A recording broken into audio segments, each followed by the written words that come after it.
Hello judicial service aspirants, judicial dream की model answer class में आप सबका स्वागत है। आज की इस क्लास में हम कर्ता और उसकी पावर्स पर एक मॉडल आंसर डिस्कस करेंगे और यह समझेंगे कि किसी भी एग्ज़ाम में एग्जामिनर इस क्वेश्चन को कैसे पूछ सकता है। यह एक थ्योरी बेस्ड क्वेश्चन है जिसमें सिर्फ और सिर्फ एक थ्योरेटिकल क्वेश्चन ही आ सकता है और एग्जामिनर डायरेक्टली पूछ सकता है कि who can be a karta of a joint Hindu family and discuss his powers also and explain whether can a female be a कर्ता of a joint Hindu family। अगर किसी भी एग्ज़ाम में आपको ये क्वेश्चन पूछा जाता है तो आपने अपने आंसर में सबसे पहले बताना है कि जो जॉइंट हिंदू फैमिली का कंसेप्ट है वो unity of possession and unity of ownership के कंसेप्ट पर बेस्ड है, क्योंकि जॉइंट हिंदू फैमिली में हर एक मेंबर का अपना शेयर होता है और इसीलिए हम कह सकते हैं कि हर एक मेंबर आपस में को ओनर होता है और उन सब के पास राइट होता है कि वो अपनी प्रॉपर्टी को रिप्रेजेंट कर सकें। बट इन जनरल ये सभी के लिए बड़ा मुश्किल होता है कि वो किसी भी तीसरे व्यक्ति के सामने अपने अपने शेयर को with respect to the same property represent कर सकें और सारे मिलकर उस प्रॉपर्टी को मैनेज करें या फिर उसके अफेयर्स को कंडक्ट करें। इसीलिए इस प्रॉब्लम को सॉल्व करने के लिए और for the smooth functioning of joint family property, joint Hindu family में कर्ता के कंसेप्ट को इंट्रोड्यूस किया गया था।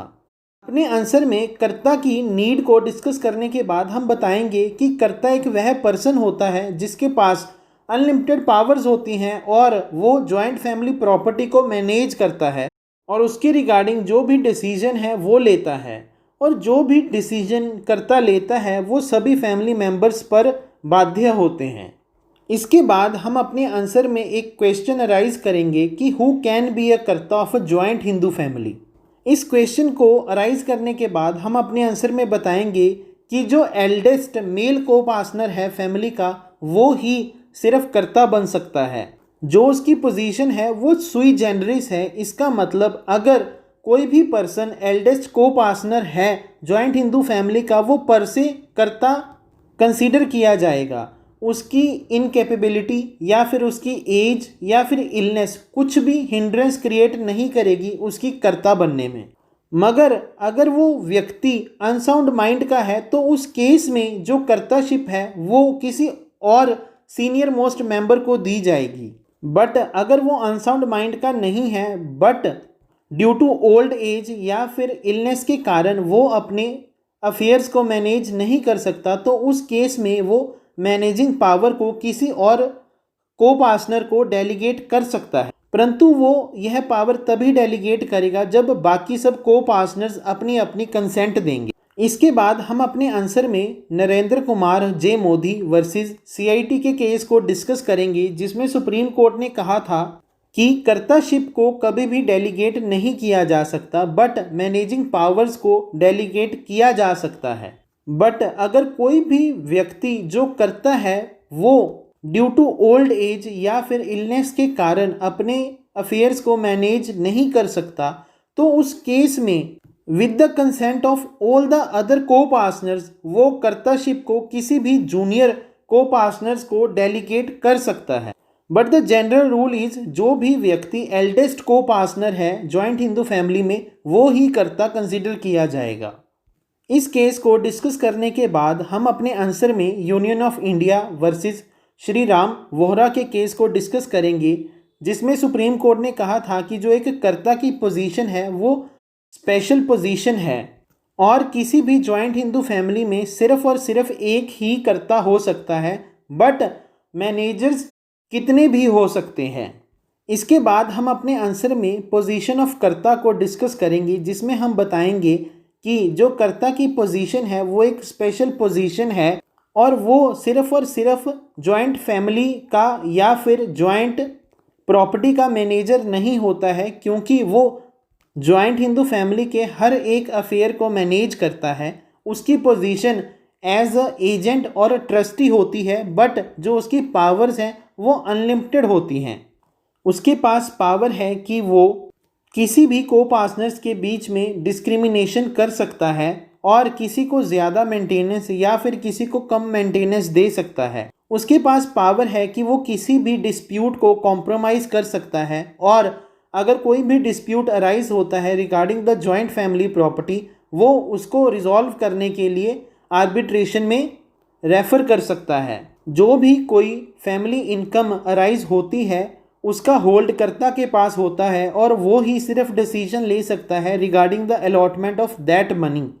कर्ता के पास पावर होती है कि वो एब्सोल्यूटली मैनेज करे जॉइंट हिंदू फैमिली के अफेयर्स को, और कोई भी उसकी मैनेजमेंट को क्वेश्चन नहीं कर सकता है। According to Mitakshara law school, karta के पास पावर है कि वो जॉइंट फैमिली प्रॉपर्टी को एलियनेट कर सकता है, बट वो इस प्रॉपर्टी को तभी एलियनेट कर सकता है जब दूसरे सारे को पार्टनर्स उसको कंसेंट देते हैं। Without the consent of other को partners he can not alienate his property. But in case of legal necessity, या फिर उसने कोई सोशल रिलीजियस एक्टिविटी को परफॉर्म करना है, या फिर for the betterment of estate, he can alienate the joint family property, और इसके लिए उसको किसी भी को पार्टनर की कंसेंट लेनी ज़रूरी नहीं है। इस पॉइंट को क्लैरिफाई करने के लिए हम अपने आंसर में Sushil Kumar and others versus Ram Prakash and others के केस को डिस्कस करेंगे, जिसमें सुप्रीम कोर्ट ने कहा था कि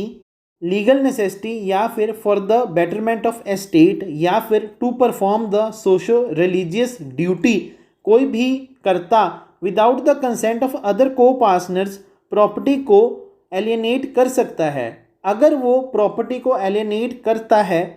तो उस केस में जो बर्डन ऑफ प्रूफ होगा वो परचेजर के ऊपर होगा, और उसे यह प्रूफ करना पड़ेगा कि जो भी प्रॉपर्टी एलियनेट की गई है वो लीगल नेसेसिटी के कारण या फिर for the betterment of estate के कारण की गई है। और इस बर्डन को प्रूव करने के लिए जो परचेजर है वो रीजनेबल इंक्वायरी भी कंडक्ट कर सकता है, और कोर्ट में इस पॉइंट को किसी भी डॉक्यूमेंट को प्रोड्यूस करके प्रूव कर सकता है।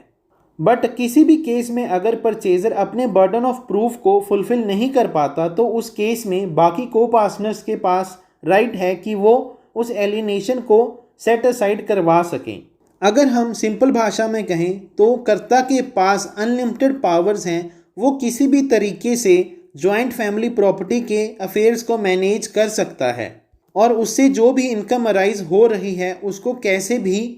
अलॉट कर सकता है।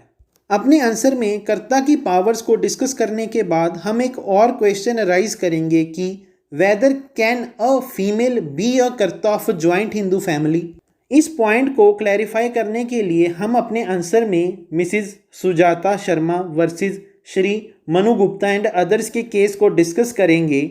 जिसमें दिल्ली हाई कोर्ट ने कहा था कि अगर कोई भी फीमेल एल्डेस्ट को पार्टनर है जॉइंट हिंदू फैमिली में तो उसको कर्ता कंसीडर किया जा सकता है। But in the case of Shreya विद्यार्थी वर्सेस अशोक विद्यार्थी के केस में सुप्रीम कोर्ट ने कहा था कि वीमेन कभी भी कर्ता नहीं बन सकती है, वो सिर्फ और सिर्फ मैनेजर बन सकती है जॉइंट हिंदू फैमिली की। इस केस को डिस्कस करने के बाद हम अपने आंसर को कंक्लूड करेंगे और बताएंगे कि आज तक किसी भी लॉ में यह प्रोविज़न नहीं है जिसके अकॉर्डिंग फीमेल को कर्ता बनाया जा सके।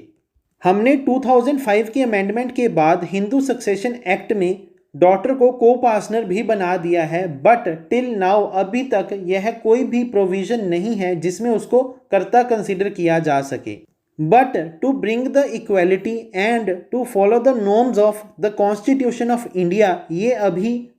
लाजमी हो गया है कि हम फीमेल को एज अ कर्ता कंसीडर करें और उसको यह पावर दें कि वो किसी भी जॉइंट फैमिली में कर्ता बन सकती है। बट अभी तक till now there is no provision कि हम फीमेल को कर्ता कंसीडर कर सकते हैं। अगर आपको इस आंसर पर PDF फाइल चाहिए तो आप हमारे व्हाट्सएप या फिर हमारे टेलीग्राम ग्रुप को ज्वाइन करें, और अगर आपको इस टॉपिक पर MCQs की PDF चाहिए तो भी हमारे व्हाट्सएप या फिर हमारे टेलीग्राम ग्रुप को ज्वाइन करें। और अगर आपको हमारी कंसेप्ट क्लासेस समझ में आती हैं और आप इन्हें पसंद भी करते हैं तो हमारी हर एक वीडियो को शेयर करें, हमारे चैनल को सब्सक्राइब करें, फॉलो करें। Thank you.